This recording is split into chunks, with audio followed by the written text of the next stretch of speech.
नमस्कार, मैं हूं आपके साथ आशा सरवाल। आप देख रहे हैं रिपोर्टर, और रिपोर्टर में आज हम सबसे पहले आपको जम्मू डिवीजन की ही सैर कराएंगे, क्योंकि जहां पर चैंबर ऑफ कॉमर्स के पूरी तरह से लोग जो हैं वो आज लामबंद देखे गए हैं। बंद बुलाया गया था, लेकिन कितना समर्थन यहां पर लोगों की तरफ से मिला है ये देखने वाली बात है। और सबसे बड़ी बात आज यहां पर ये थी कि केमिस्ट की जितनी भी दुकानें थी, यानी दवाई वाली जितनी भी दुकानें थी, वो भी आज बंद रही हैं। और महज अगर हम कर्फ्यू की भी बात करें तो दवाइयों की दुकानें कभी बंद नहीं होती हैं, इमरजेंसी सर्विसेज में उन्हें खुला रखा जाता है। लेकिन आज मेडिकल शॉप्स भी बंद रही।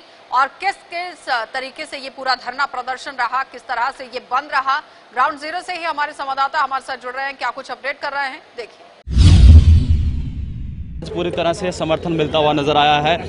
कई लोगों का ये कहना है कि जिस तन लागे सो तन जाने। आज वो बात आई है चैम्बर पे, तो चैम्बर ऑफ कॉमर्स गलत है, बिल्कुल गलत है। ये बात जिस तन लागे की बात नहीं है। हमारा हर ट्रेड के लिए हमारा तन है, तन और मन जो है, हर ट्रेड जो है वो मेरा है। मैं जम्मू चैम्बर का प्रेसिडेंट हूँ। जम्मू डिवीज़न का जितना भी ट्रेड वाले लोग हैं, चाहे वो इंडस्ट्री के लोग हैं, उनकी कोई इशू जो हैं वो मेरे अपने इश्यूज़ हैं। मेरे लिए ये नहीं है कि भाई मैंने सबसे पहले आवाज़ उठाई थी वाइन ट्रेडर्स के लिए। मैं कहाँ कहाँ नहीं गया। मैंने एलजी को कितनी बार इसके बारे में मेल्स की हैं। मेरी 1-to-1 हुई है एलजी के साथ मेरी 1-to-1 हुई है। अब प्रॉपर्टी टैक्स का बात थी तो मैंने क्या, मेरे को लगना था प्रॉपर्टी टैक्स पूरे जम्मू को, और मैंने उसको रुकवाया है, प्रॉपर्टी टैक्स को रुकवाया है। वाइन वाला धारा 370 का कोई इम्पैक्ट पड़ा है? नहीं, दफ़ा 370 हटने से पहले भी इस तरह के स्टोर जो हैं वो गवर्नमेंट ने अलो किए थे। और हम ये चाहते हैं कि अब जो है दफ़ा 370 हटने के बाद जिस तरह से हमें अश्योर किया गया है कि जम्मू के ट्रेड को डिस्टर्ब नहीं किया जाएगा, जम्मू के लोगों को डिस्टर्ब नहीं किया जाएगा, लेकिन पिछले 7 महीने से हम लोग देख रहे हैं कि कहीं ना कहीं जम्मू के हर ट्रेड को यहाँ पर डिस्टर्ब किया जा रहा है। और मैं ये चाहूँगा, मैं एलजी साहब को ये बताना चाहता हूँ, देखिए पर्सनल लड़ाई किसी की नहीं होती। इन लोगों को समझ में आनी चाहिए, पता नहीं इनकी समझ में है कि नहीं है।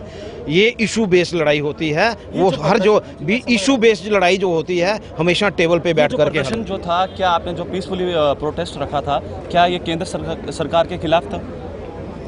उनकी नीतियों देखिए, केंद्र सरकार यहाँ पर कहाँ आ गई? जो करने वाले हैं यहाँ पर बीजेपी वाले खुद दुखी हैं। जिनकी आप गवर्नमेंट की बात कर रहे हो, उनकी गवर्नमेंट कहाँ है?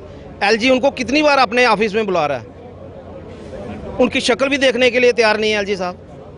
तो आप क्या कह रहे हो कि बीजेपी वाले खुद परेशान हैं कि कौन सा एलजी जो है यहाँ पर सेंटर ने भेज दिया? ऐसी बात कोई नहीं है। सेंटर के साथ हमारा कोई विरोध नहीं है। हो सकता है सेंटर में जो फैक्चुअल पोजीशन है, अभी पिछले दिनों मेरी डिबेट थी तो डॉक्टर इंद्राबी ने मेरे को कहा कि हाँ जी, आप जम्मू और कश्मीर की बात क्यों करते हो? मैंने कहा अगर यही 300 एमपी मेंबर पार्लियामेंट जम्मू में आए होते तो आप चुप रहते? आप नहीं पूछते उनको कि 300 एमपी यहाँ पर क्यों आए हैं और कश्मीर में एक भी नहीं आया? आपने ये बात कश्मीर वहाँ पर बताई है? वहाँ पर जा कर के आप जो हैं उनको खुशफहमी दिखाते हैं कि भाई हाँ जी, ये बड़ा अच्छा हो रहा है, बड़ा अच्छा हो रहा है, बड़ा अच्छा हो रहा है। ऐसा कुछ नहीं है। जो फैक्चुअल पोजीशन है सेंटर में वो पहुँचनी चाहिए, जो नहीं पहुँच पा रही। मैं आज के इस प्रोटेस्ट का सबसे बड़ा कारण ये था कि भाई उन लोगों को भी पता लगना चाहिए कि यहाँ की गवर्नमेंट क्या कर रही है और उनकी सोच क्या है। और हमारा आज का पीसफुल बंद जो है रही है और उनकी सोच क्या है। और हमारा आज का पीसफुल बंद जो है वो एक प्रोटेस्ट बंद है। और आने वाले दिनों में क्या ये रूप लेगा, ये आने वाले दिन। आखिरी सवाल रहेगा, ट्रांसपोर्ट वर्ग के तमाम लोग हमने यहाँ पे भी देखे हैं, कई ट्रांसपोर्टर की तरफ से आपको सपोर्ट नहीं मिला है और तमाम पार्टियों की तरफ से सपोर्ट मिला है, तो किस तरह से देखते हैं इस समर्थन को? देखिए, मैं आपको एक बात बताता हूँ, हर एक की एफिलिएशन होती है। अगर किसी की एफिलिएशन जो है उनके साथ है, उसमें कोई इतनी परेशानी वाली बात नहीं। आप देखिए कौन सा ट्रेड चल रही है, कौन सी गाड़ियाँ चल रही हैं, इक्का दुक्की गाड़ियाँ। इतना नहीं हमें परेशान होना है। 99% जम्मू जो है बिजनेस कम्युनिटी ने अपनी मर्जी से ट्रांसपोर्ट वाले बंद किया हुआ है। आप देखिए ना, ये ट्रांसपोर्ट प्रेसिडेंट साहब ने हमें वही कहा ना कि कुछ ऐसा कुछ नहीं होता। इक्का दुक्का जो होते हैं विरोध करने वाले भी आपको मिलेंगे। जब भी कभी बंद होता है कोई ना कोई इक्का दुक्का होते हैं जो विरोध करने वाले होते हैं। यहाँ 99% हमें सपोर्ट की है। और हमारा आज का जो पीसफुल बंद है और उसमें मैं आपके माध्यम से शुक्रिया अदा करना चाहूँगा हर बाज़ार एसोसिएशंस का, हर ट्रेड एसोसिएशन का, ट्रांसपोर्ट का, बार का और जो भी जिन्होंने हमें सपोर्ट किया है, सिविल सोसाइटी के लोग होंगे, पॉलिटिकल पार्टी के लोग होंगे, लेकिन मेरा जो मानना ये है कि कोई भी इस बंद को अपने नज़रिए से लेने की कोशिश ना करे। कोई भी पॉलिटिकल पार्टी हो, चाहे वो और भी कोई इंडिविजुअल हो, वो इसको इस नाते से लें कि ये एक जम्मू का काज था जिसमें उन्होंने अपने आप को इन्वॉल्व करके और एक मौका दिया है कि जम्मू के लोग जो हैं वो हर व्यक्ति इकट्ठा है। हम ये समझे कि आने वाले समय में बड़ा आंदोलन देखा होगा। तो बहुत बहुत शुक्रिया हमारे साथ बातचीत करने के लिए। तो आपने देखा कि साफ तौर पर हमारे साथ प्रधान जी बातचीत कर रहे थे और उनका ये कहना है कि ये जो नीतियां लाई गई हैं, सरकार जो है अगर हम यूँ कह सकते हैं कि सरकार जो है सचेत हो जाए, क्योंकि आने वाले समय में जो है एक बड़ा आंदोलन जो है चैम्बर ऑफ कॉमर्स की तरफ से जो है वो देखने को मिल सकता है।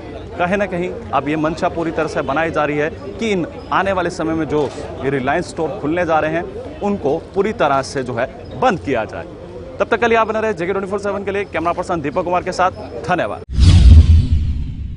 चलिए अब आपको श्रीनगर लिए चलेंगे और श्रीनगर से दिखा देते हैं कि जुनैद मट्टू की तरफ से कल जब यहाँ एक रैली भी निकाली गई, लोग काफी तरीके से इकट्ठे थे और किस तरह से वो जनता को संबोधित करते हुए नजर आए वो भी सबने देखा। लेकिन सबसे बड़ी बात इसमें यह थी कि एसओपीज की धज्जियां किस तरह से उड़ी हैं वो देखने वाली बात है। और प्रशासन की तरफ से अभी तक कोई कार्रवाई नहीं की गई है। 150 से भी ज्यादा के मामले पॉजिटिव आ चुके हैं पूरे जम्मू कश्मीर के अंदर, लेकिन उसके बावजूद भी आप देखिए एसओपीज का कितना पालन हुआ है। सनम एजाज पूरी रिपोर्ट दे रहे हैं, देखिए।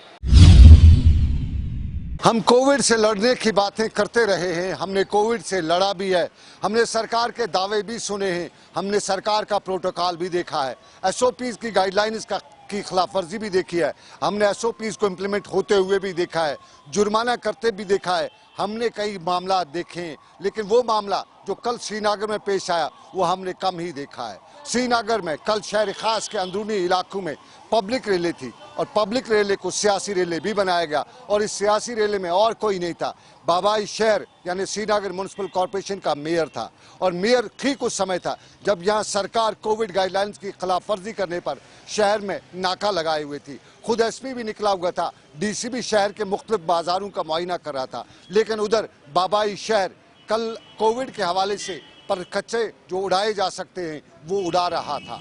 ये वही कोविड के हवाले से गाइडलाइंस के पर खर्चे उड़ा रहा था जो श्रीनगर में कभी कोविड गाइडलाइंस को इम्प्लीमेंट कराने के लिए फ्रंट लाइन पे रहता था। हम जुनैद मट्टू की बात करते हैं, श्रीनगर म्युनिसिपल कॉरपोरेशन के मेयर की बात करते हैं। ये कल ही की बात है, ये ठीक उस वक्त की बात है जब दुनिया से लेकर जम्मू कश्मीर में थर्ड वेव के खतरात नजर आ रहे हैं, जब दुनिया से लेकर कश्मीर तक पॉजिटिव केसेस की तादाद बढ़ रही है। ये ठीक उस वक्त की बात है जब कल ही कश्मीर से लेकर जम्मू तक 150 के करीब पॉजिटिव केस आए हैं, 2 की डेथ भी हुई है, कोविड के रिलेटेड ही डेथ्स हुई है, कोविड के रिलेटेड ही पॉजिटिव केस की तादाद आई है। ये सब कुछ ठीक उस वक्त हुआ है जब तीसरी लहर है और तीसरी लहर के आते आते जम्मू कश्मीर से लेकर कश्मीर वैली तक वो सब कुछ सरकारी सतह पे हुआ है जिसके खिलाफ अवाम में गम गुस्सा है। मुदस्सिर खान के साथ सनम एजाज, श्रीनगर कश्मीर।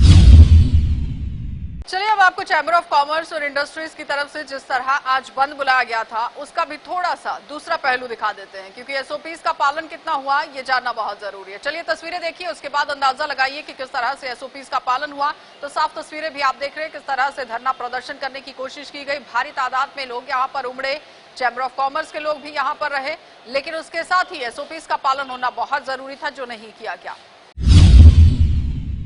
चलिए अब आपको जिला उधमपुर लिए चलेंगे और उधमपुर से दिखा देते हैं कि किस तरह से आज यहाँ मेजर रोहित को पंचतत्व में विलीन कर दिया गया। जो भी शख्स यहाँ पर पहुंचा हुआ था उसने नम आंखों से आज मेजर को विदाई दी। हमारे संवाददाता आशीष दत्त भी ग्राउंड जीरो पर पहुंचे हुए थे, क्या कुछ अपडेट कर रहे हैं देखिए।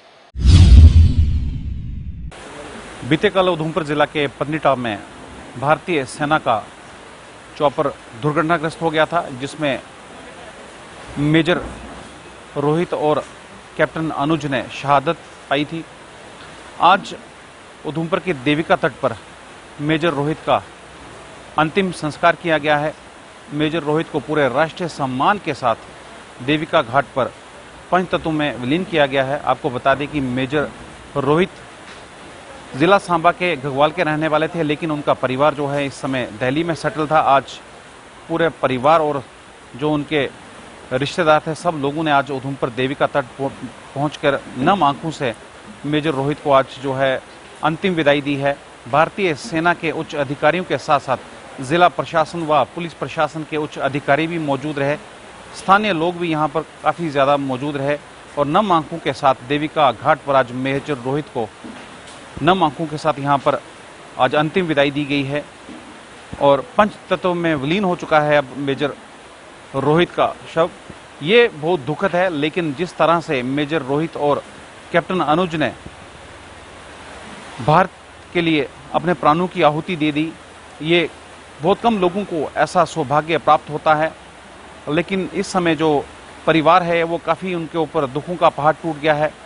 हमने देखा कि मेजर रोहित की जो धर्मपत्नी थी वो किसी भी हालत में कुछ भी कहने को तैयार नहीं थी और पूरा परिवार जो है इस समय दुखों के पहाड़ में डूब गया है। मेजर रोहित के पिता भी भारतीय सेना में रह चुके हैं और पूरे राष्ट्रीय सम्मान के साथ भारतीय सेना ने आज मेजर रोहित को देविका घाट पर अंतिम विदाई दी है। उसके साथ ही अब आपके लिए चलेंगे जिला सांबा और सांबा से भी दिखा देते हैं कि बंद का जिस तरह से आह्वान किया गया था वहां पर क्या सूरत हाल रहे। ऋषि खजूरिया अपडेट कर रहे हैं, देखिए।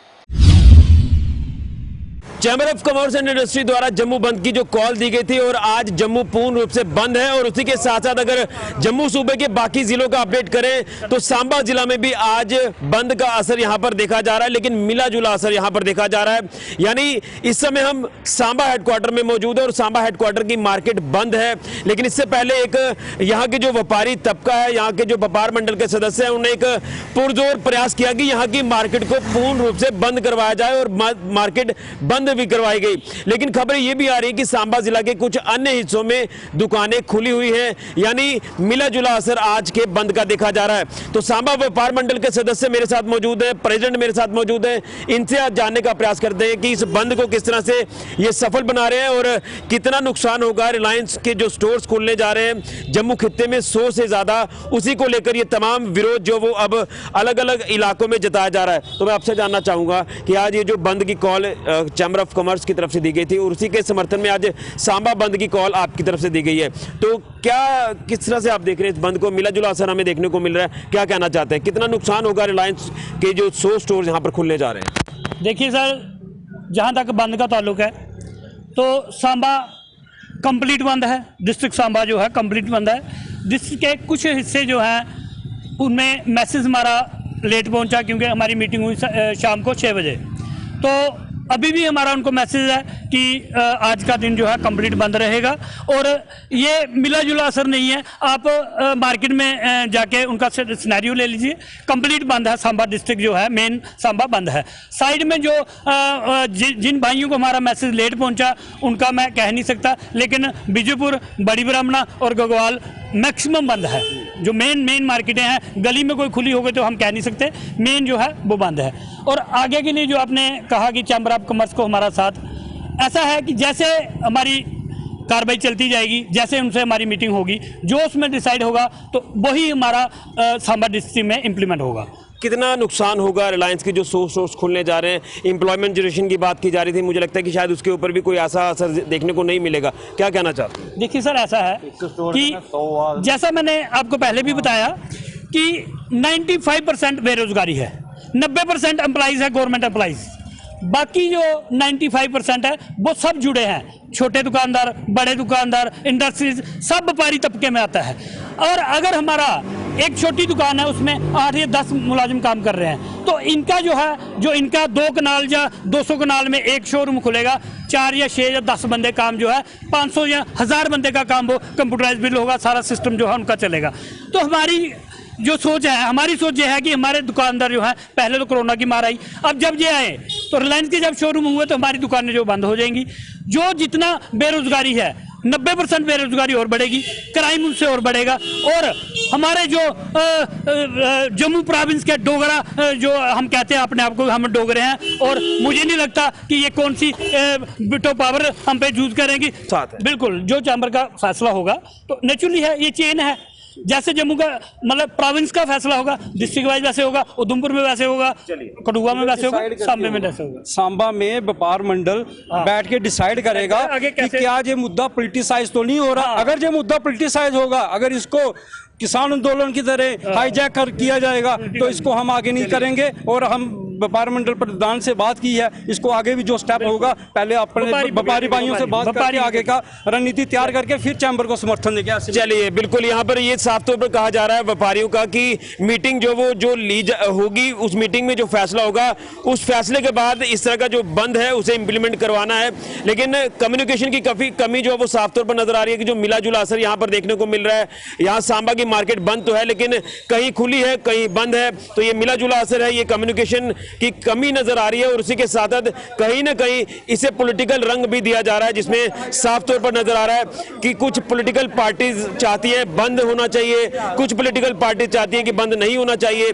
उसी को लेकर अगर रिलायंस स्टोर्स को लेकर बात करें जो जम्मू में खुलने जा रहे हैं, उसी के विरोध में ये प्रदर्शन, ये बंद जो है वो आज सांबा में भी देखने को मिल रहा है। लेकिन इतना असर नहीं है जितना जम्मू में देखा जा रहा है। यहाँ chamber of commerce and industry आज सड़कों पर है और जम्मू को पूर्ण बंद जो है वो किया गया है और सफल भी बनाया गया है। लेकिन यहाँ पर भी सफल बनाने का प्रयास किया गया है सांबा जिला में भी बंद को, लेकिन इतना असर नहीं देखने को मिल रहा।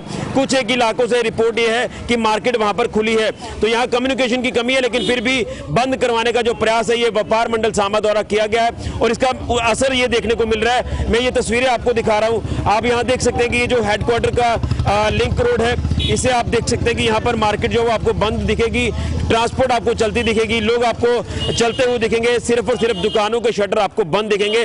तो व्यापारी तबके का साफ तौर पर कहना है कि जो रिलायंस स्टोर्स यहाँ पर आ रहे हैं उससे छोटे दुकानदार को काफी नुकसान होगा और एम्प्लॉयमेंट जनरेशन जो कहा जा रहा है कि होगी वो नहीं देखने को मिलेगी। उसी के विरोध में ये प्रदर्शन, ये जम्मू बंद जो चैम्बर ऑफ कॉमर्स ने कॉल दी थी जम्मू बंद की, उसके समर्थन में सांबा जिला के व्यापारी भी सामने आए हैं और व्यापार मंडल सांबा ने भी सांबा बंद जहां पर पूर्ण रूप से सफल बनाने का प्रयास किया है। चलिए अब आपको जिला शोपियां लिए चलिए अब आपको जिला शोपियां लिए चलते हैं और शोपियां से दिखा देते हैं कि पुल के निर्माण कार्य को लेकर जो देरी हो रही है उसमें लोगों की क्या कुछ प्रतिक्रिया है, क्योंकि लोगों को काफी परेशानियां झेलनी पड़ रही हैं। ग्राउंड जीरो पर पहुंचे हुए हैं हमारे संवाददाता उमर मलिक, क्या कुछ बता रहे हैं देखिए। जल्द से जल्द गोस कदल गन ठीक यम सत गाड़ी बचान। चलो मुश्किल तो रोड है तो है ही है ना गाड़ियों के लिए, क्या करेंगे, बड़ी गाड़ी है छोटी गाड़ी है सब तो वो है ही है। क्या रहेगी आपकी जो प्रशासन है उससे क्या गुजारिश रहेगी? अभी हमारी गुजारिश तो यही है कि बढ़िया बना दे, बस अपने को लोग को तकलीफ ना हो कोई चीज़ के। गवर्नमेंट की कोशिश रहती है कि आम लोगों तक जो है आसाइश पहुँचे, जो कॉमन लोग हैं उनको कोई परेशानी ना हो। इसी सिलसिले में जो है यहाँ पे एक डाइवर्शन बनाया जा रहा है जो पिछले कई महीनों से बना है यहाँ पे, लेकिन अभी तक जो है वो बिल्कुल मेरे पीछे आप देख रहे हो कि बिल्कुल अभी तक वो हो ऐसे ही पड़ा हुआ है। हालांकि यहाँ पे लोगों का कहना है कि यहाँ पे काफ़ी सुस्त रफ्तारी से जो है काम हो रहा है। अभी तक अगर हम बात करें, ये जो डिपार्टमेंट बना रहा है ये नेशनल हाईवे 444 बना रही है और अभी तक जो है यहाँ पे काम ऐसे ही सुस्त रफ्तारी से हो रहा है। चनाजी यहाँ पे जो हमारी सबसे ज़्यादा मुश्किलात जो हो रहा है वो हमारे जो ड्राइवर साहिबान हैं उनको ज़्यादा मुश्किलात हो रही है, क्योंकि यहाँ पे गाड़ी चलाना उनके लिए काफ़ी मुश्किल भी हो रहा है और साथ ही साथ जितना वो कमाते हैं उससे ज़्यादा जो है उनकी गाड़ियों में जो नुकसान हो रहा है। हालांकि अगर हम पिछले कुछ महीनों की बात करें तो कोविड-19 की वजह से जो है काफ़ी बुरे हालात हिंदुस्तान में और इसके साथ साथ जो है वादी कश्मीर में भी उसका काफ़ी बुरा असर पड़ रहा। हमारे जो सोमो ड्राइवर्स हैं तो उन्हीं का कहना है कि हम जितना कमाते हैं उससे ज़्यादा जो है हमारी गाड़ियों में शाम को जो है वो खर्ची आती है, क्योंकि हमारी गाड़ियां जो है यहाँ पे जब गुजरती हैं तो काफ़ी खराबी उनमें जो होती हैं। लिहाजा उन्होंने भी जो प्रशासन से गुजारिश की है कि वो इस जो डाइवर्शन यहाँ पे बनाया जा रहा है इसको जल्द से जल्द यहाँ पे काम जो है वो जल्द किया जाए ताकि हमको भी जो है इससे आसाइश पहुँचे। JK 24/7 के साथ शोपियान से मैं उमर मलिक। तो जम्मू कश्मीर में केंद्रीय मंत्रियों का दौरा लगातार जारी है, लेकिन अगर हम बात करें यहाँ पर गुलमर्ग की तो गुलमर्ग के अंदर आज केंद्रीय मंत्री स्मृति ईरानी पहुंची हुई थी। उन्होंने किस तरह से ये दौरा किया है, क्या कुछ परेशानियां लोगों की सुनी गई, आदिल डार रिपोर्ट कर रहे हैं, देखिए। आज शुरुआत दिन की हुई एक फाउंडेशन स्टोन ब्रिज का विषय जो 10-15 वर्षों से लंबित था और विशेषतः जब जनता से उसके बारे में चर्चा की तो ये ध्यान में आया कि ट्रेड एसोसिएशंस के साथ साथ जनता ने भी उस ब्रिज की दरकार को पिछले 30-40 साल से रखा था प्रशासन के सामने। आज डीसी साहब के साथ और हमारी सेक्रेटरी जो हैं शीतल जी, उनके साथ जब जनता से बात की तो डीसी साहब ने आश्वस्त किया कि 1.5-2 साल में ये प्रोजेक्ट कंप्लीट हो जाएगा। तो 40 साल की मांग जो है उसकी नींव पूर्ति की आज रखी गई। आज साथ ही यहाँ पर इस स्टेडियम में जो मागम और बडगाम के नौजवानों का स्पोर्टिंग जौहर है उसको आप सबने देखा।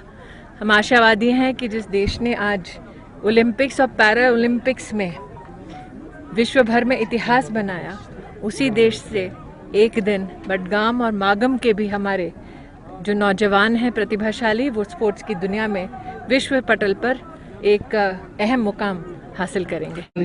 Union minister for child and development Shrimati Zubin Irani ने आज बडगाम के मागाम इलाके का दौरा किया। दौरे के दौरान उन्होंने मागाम में जिला बडगाम और जिला बारामूला को मिलाने वाले पुल की संग बुनियाद रखी। वही मागाम डिग्री कॉलेज में भी एक स्टेडियम का भी इफ्तिताह किया। वही यहाँ पर आए मकामी लोगों और तालिब इल्मों ने खुशी का इजहार किया ताकि आने वाले दिनों में तरक्याती कामों के साथ साथ सपोर्ट्स को भी फरोग मिल सके। आदिल डार, JK24/7 न्यूज, मागाम। चलिए, और भी अलग अलग जिलों से हमारे संवाददाता हमें ग्राउंड जीरो पर किस तरह से रिपोर्ट कर रहे हैं वो दिखा देते हैं। जम्मू कश्मीर के अंदर सरकारी कर्मचारियों की मुश्किलें हर गुजरते दिन के साथ बढ़ रही हैं। जहां आज से पहले पासपोर्ट वेरिफिकेशन की जरूरत थी, उसके बाद विजिलेंस वेरिफिकेशन की जरूरत पड़ी। अब जम्मू कश्मीर के अंदर सरकार ने ऐसे कर्मचारियों पर नकेल कसनी शुरू कर दी है जो एंटी नेशनल है, यानी देश विरोधी तत्व जो भी सरकारी विभाग के अंदर मौजूद हैं उनके खिलाफ लगातार सरकार एक्शन में नजर आ रही है। आज फिर ऐसा ही हुआ है। 6 एम्प्लॉयज जो अलग अलग डिपार्टमेंट्स में काम कर रहे हैं, जिनके डिपार्टमेंट्स अभी तक क्लेरिफाई नहीं किए गए हैं, एम्प्लॉयज की कोई भी आइडेंटिफिकेशन क्लेरिफाई नहीं की गई है, जम्मू कश्मीर के अंदर उनको डिपार्टमेंट से टर्मिनेट करने का एक ऑर्डर सामने आया है, जो लगातार पिछले कई समय से आज सुबह से ही सोशल मीडिया और अन्य हैंडल्स पर लगातार वायरल होती खबर सामने नजर आ रही है। यानी 6 और ऐसे सरकारी कर्मचारी जो एंटी नेशनल एक्टिविटीज में इन्वॉल्व थे, मिलिटेंट लिंक्स उनके थे, उन्हें अब विभागों से निकाल दिया गया है, सर्विसेज से टर्मिनेट कर दिया गया है। यह खबर सामने रखी जा रही है। वहीं दूसरी तरफ कर्मचारी सरकार के खिलाफ लगातार प्रदर्शन कर रहे हैं। कश्मीर के श्रीनगर में हमने देखा बीते दिन किस तरह से ICDS के कर्मचारी सरकार के खिलाफ प्रेस कॉलोनी में प्रदर्शन करते नजर आ रहे थे। आज एडवाइजर फारूक खान ने अपने एक स्टेटमेंट में क्लियरिफाई कर दिया है कि इन ICDS मुलाजिमों को परमानेंट करने की या डिपार्टमेंट्स के अंदर अकोमोडेट करने की पूरी कोशिश की गई, लेकिन ये सारी बैकडोर इलीगल एंट्रीज हैं, इसलिए इनकी अब सरकारी विभागों के अंदर कोई भी जगह नहीं और इनका प्रदर्शन करना बेकार है। अब देखना यह है कि जहां एक तरफ बैकडोर इलीगल एंट्रीज के खिलाफ सरकार की नकेल लगातार कसती जा रही है, वहीं दूसरी तरफ ऐसे अपॉइंटमेंट्स, ऐसे कर्मचारी जो सरकार के खिलाफ सरकारी डिपार्टमेंट से बैठ के काम कर रहे हैं, एंटी नेशनल एक्टिविटीज में इन्वॉल्व हो रहे हैं, उनके खिलाफ और कितनी नकेलें कसी जाएंगी ये आने वाला समय बताएगा। कैमरामैन खान मुदस्सिर के साथ अमजद खान की रिपोर्ट। आपने देखा कि फिलहाल आज सुर्खियां बटोरती हुई खबर चैम्बर ऑफ कॉमर्स और इंडस्ट्री के हवाले से रही, जहां पर आज बंद की कॉल दी गई थी। लेकिन सबसे बड़ी बात यहां पर यह रही है कि कर्फ्यू के दौरान भी जो दुकानें बंद नहीं होती हैं वो भी आज बंद देखी गई थी। लेकिन उसके साथ ही दूसरा पहलू यह भी है कि इंडस्ट्रीज ने बिल्कुल भी यहां पर अपना समर्थन नहीं दिया। ट्रांसपोर्टर्स में भी कुछ ऐसे लोग थे जिन्होंने अपना समर्थन नहीं दिया। कहने का मतलब यह है कि जिस तरह आज चैम्बर ऑफ कॉमर्स और इंडस्ट्रीज की तरफ से जो बंद बुलाया गया था, उसमें अगर हर किसी का समर्थन होता तो ये बहुत आगे बढ़ सकती थी बात, लेकिन इस पर कोई भी सहमति बनती हुई नजर नहीं आई है। प्रेसिडेंट से भी बातचीत हुई है, लेकिन उनका भी यही कहना है कि LG प्रशासन से बातचीत करने की कोशिश तो की जा रही है, लेकिन अभी तक कोई आश्वासन नहीं दिया गया। और दूसरी तरफ आपने देखा कि SOPs की किस तरह से धज्जियां उड़ती हुई नजर आई, चाहे वो जम्मू की बात हो या फिर कश्मीर की बात हो, हर जगह पर SOPs की धज्जियां उड़ती हुई नजर आ रही हैं। ऐसे लोगों पर कार्रवाई करना बहुत जरूरी है जो लोग कोरोना की गाइडलाइंस का पालन नहीं कर रहे हैं, क्योंकि अगर आम लोगों पर ये पूरे रूल्स जो है वो लगाए जा रहे हैं तो जाहिर तरीके से उन लोगों पर भी लगाए जाने चाहिए जो लोग इसकी धज्जियां उड़ाते हुए नजर आ रहे हैं और जो लोग सत्ता में काबिज हैं या फिर ऑफिसर्स हैं और किसी कार्यालय के अंदर भी तैनात हैं। तो जाहिर तरीके से जो एक कानून बनता है वो हर किसी के लिए होना चाहिए, और अगर वो हर किसी के लिए होता है तो उस पर कार्रवाई होना बहुत जरूरी है। आप देखते रहिए कार्यक्रम।